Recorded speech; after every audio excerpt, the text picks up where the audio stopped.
नमस्कार, मैं हूं आपके साथ प्रगति और आप देख रहे हैं टोटल टीवी। खबरों की शुरुआत करेंगे। जो हरियाणा के शिक्षा मंत्री महिपाल राणा ने राहुल गांधी पर जमकर निशाना साधा।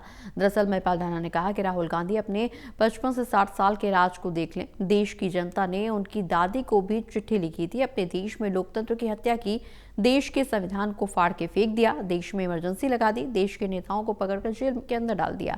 राणा ने कहा, जबरदस्ती नसबंदी करके लोग खेतों में भागे फिरते थे। शिक्षा मंत्री ने कहा कि 14 साल और 18 साल के बच्चों की नसबंदी करने के गुनहगार हो तुम लोगों ने जनसंख्या वृद्धि का अभिशाप मानते हुए जिस तरह से इस देश के लोगों पर अत्याचार किया, उसका भी जवाब दीजिए। शिक्षा मंत्री ने यह भी कहा कि हमने जनसंख्या वृद्धि को कभी अभिशाप नहीं माना।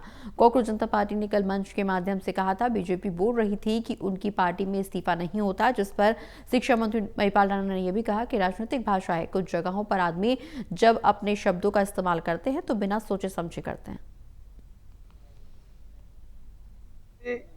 अपने 55-60 साल के राज को देख ले।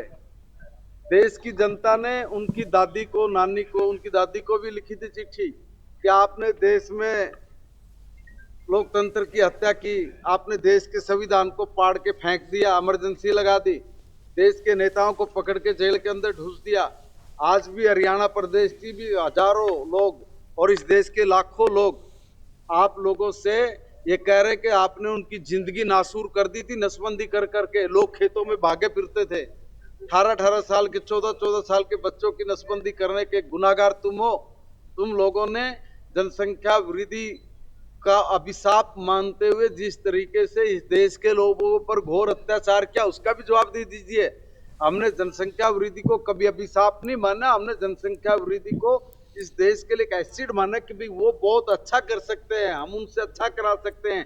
और आज देश की जनता उस पर नाज कर रही है और उससे अच्छा करा रही है। पॉलिटिकल लैंग्वेज देखिए, इन चीजों में कुछ जगह पे आदमी अपने शब्दों का जब इस्तेमाल करता है तो बिना सोचे समझे कर देता है। ये किसी के झुकने झुकाने की बात थोड़ी थी। आप लोग क्या हमें झुकाने के लिए बैठे थे? क्या सरकार को झुकाने के लिए बैठे थे? आप सरकार को झुकाने के लिए बैठे थे या लोगों की, छात्रों की समस्याओं को लेकर बैठे थे? आप अपने ऊपर प्रश्न चिन्ह क्यों लगवा रहे हो कि आप लोग ये करें कि हम तो झुकाने के लिए बैठे थे? तो कोई टकराव के लिए बैठे थे क्या? आपने एक समस्या जागृत की, उस समस्या के लेके आप लोग सड़कों पे आए। आपका सबने स्वागत, अभिनंदन किया है, किसी ने आपको गलत नहीं कहा है, ठीक है।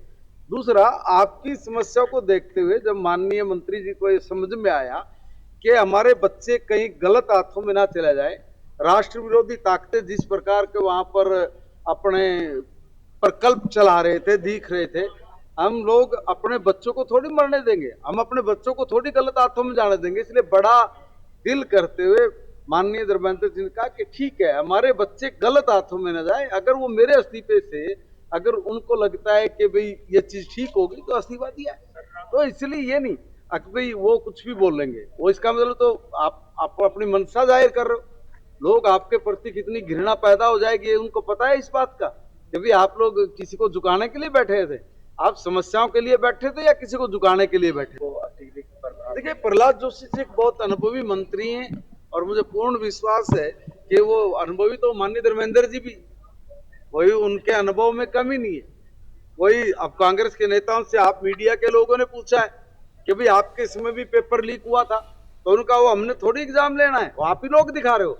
वो तो एग्जाम सीबीएसई ने लिया था, फला ने लिया, डिकड़ा ने लिया, तो ये क्या धर्मेंद्र जी ने लिया था? अगर मैं उनकी बात के आधार पे कहूँ, ये कोई जिम्मेवार बयान नहीं है, जिम्मेदाराना। अगर हम लोग ये बोल देते इस तरह की भाषा को, क्या बोलते? अब उन्हीं के मंत्री क्या बोल रहे हैं, आपको ही बोल रहे हैं, मीडिया में हम लोग तो ये बयान देख रहे हैं कि किस तरह की बात कर रहे हैं। यानी कि ये जनता के प्रति गंभीर नहीं है, छात्रों के प्रति गंभीर नहीं है,